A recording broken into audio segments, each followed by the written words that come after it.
tous! Aujourd'hui, je vais vous faire une acrylique fluide ou pouring avec 4 jaunes, du blanc et du gris.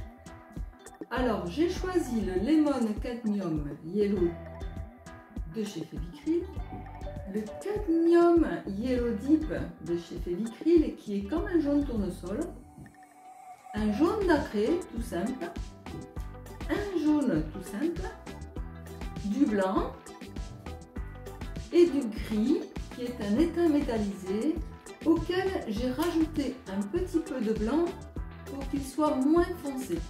J'ai mélangé toutes ces peintures avec le médium de lissage de chez Liquitex. C'est parti! Je prépare mon premier jaune. Je mets le médium de lissage dans le flacon. Je vais mettre autant de médium de lissage que de peinture.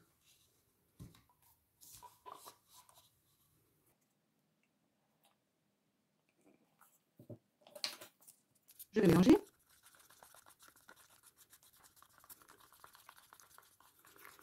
Une fois que la peinture et le médium sont mélangés, je rajoute l'eau.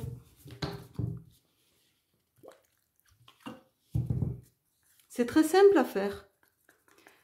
Alors maintenant, le plus difficile, on va dire, est d'avoir la bonne texture de peinture et d'avoir la même pour toutes les peintures. Là, c'est très épais. Donc, je rajoute beaucoup d'eau. Il faut mélanger longtemps pour avoir la texture idéale. Ça commence à devenir intéressant, mais ce n'est pas encore de la peinture fluide. La peinture fluide est une peinture qui coule. Voilà, donc là, elle coule. On peut appeler ça de la peinture fluide. Si la peinture fait des gros paquets, ce n'est pas de la peinture fluide. Alors on peut la faire très fluide ou très peu fluide. Ici, elle a la bonne consistance. Je fais maintenant une deuxième peinture, le gris métallisé. Donc je mets mon médium de lissage. Toujours la même quantité. Ma peinture. Alors celle-ci est beaucoup plus fluide, cette métallisée de chez Acrylique. Elle est très facile à mélanger. Par contre, comme toutes les peintures métallisées, elle est un peu gélatineuse.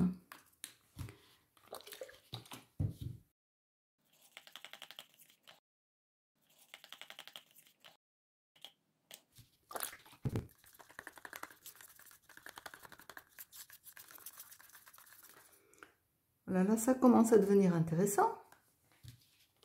Je rajoute encore un tout petit peu d'eau. Ma peinture est fluide, mais pas assez fluide pour ce que je veux faire. Maintenant, je vois, la peinture glisse bien le long de la baguette. Elle est très bien. Je vais faire un test de fluidité sur ce carreau de faïence. Je mets donc une goutte de chaque peinture et la même goutte au même endroit sur ce carreau de faïence. Puis je vais le pencher pour voir si les peintures descendent à la même vitesse. Ça m'indiquera leur fluidité. C'est mon test de fluidité.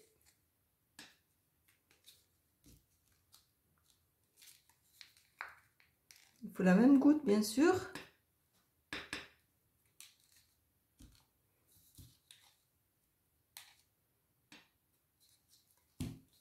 Un petit peu plus ici. Donc je vais pencher la faïence. Elles n'ont pas toutes la même fluidité. Celle-ci, bon, il y en avait un petit peu plus, donc celle-ci est à peu près pareille. La jaune nacrée a besoin d'un petit peu plus de fluidité et la blanche. Donc je vais rajouter un petit peu d'eau dans la nacrée. et ça devrait aller parce qu'elles ont quand même à peu près toute la même fluidité. Il n'y en a pas une qui descend pas par rapport à l'autre.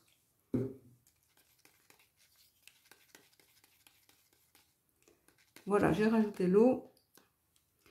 J'ai mes peintures. Maintenant, je fais un autre test. Je fais un test pour savoir comment je vais disposer mes peintures. Donc, je fais un mini tableau. Alors, je ne sais pas du tout comment je vais faire. Mon idée, c'est d'intercaler des jaunes clairs avec des ocres.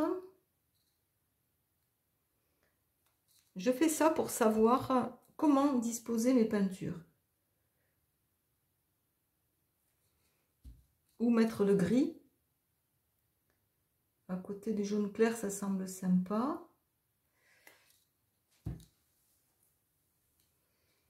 Celui-ci, au milieu.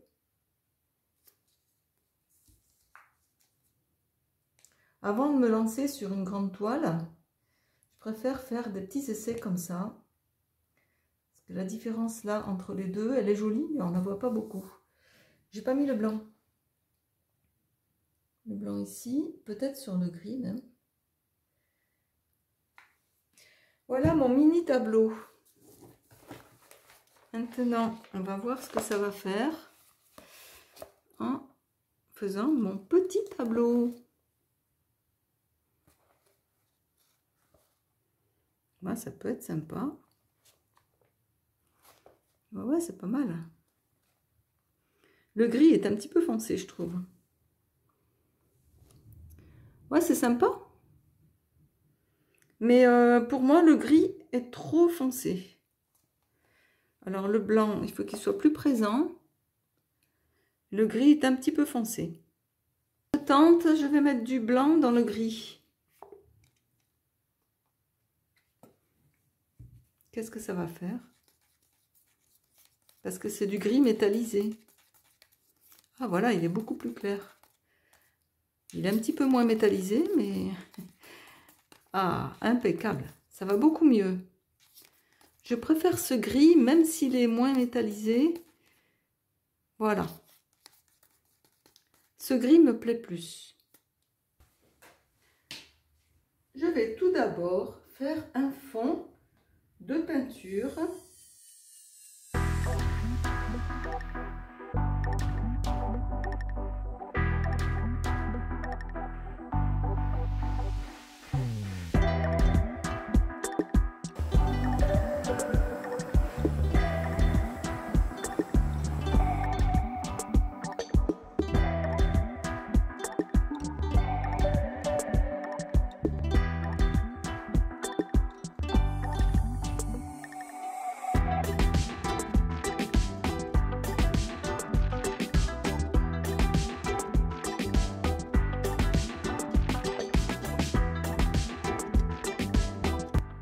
J'ai étalé les peintures avec la large spatule pour les mélanger.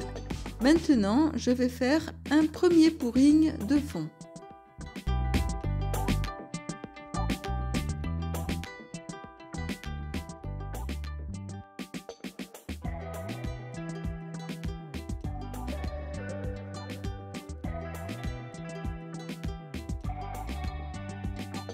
Les peintures ont un peu de mal à glisser car la couche n'est pas épaisse.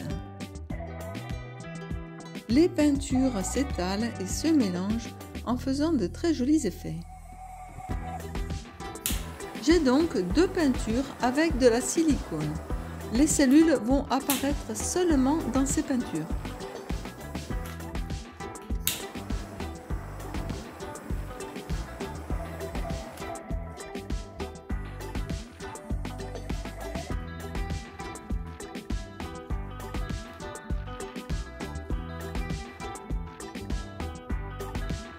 Je fais maintenant mon deuxième pouring avec des flaques, des puddles.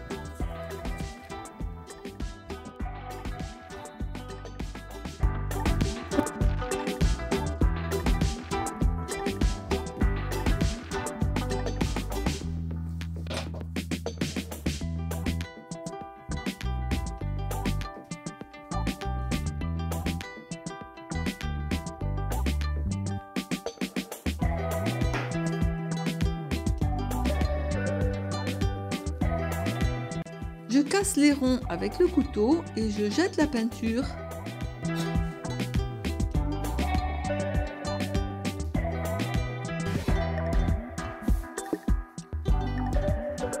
C'est parti pour faire glisser mon deuxième pouring. On voit bien que le premier pouring ne glisse plus. Cela va créer un bel effet.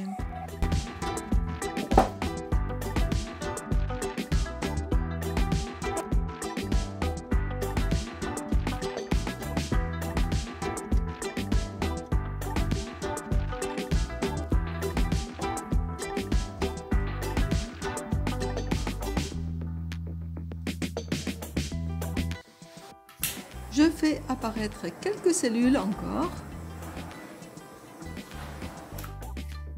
Ma peinture pouring est terminée. Si vous avez aimé mon tableau, merci de liker, de mettre un pouce bleu ou des commentaires. Si ma vidéo vous a aidé à faire de pouring, mettez-moi en commentaire vos appréciations et vos questions. Et si vous voulez d'autres vidéos, abonnez-vous, je mets régulièrement des vidéos sur ma chaîne.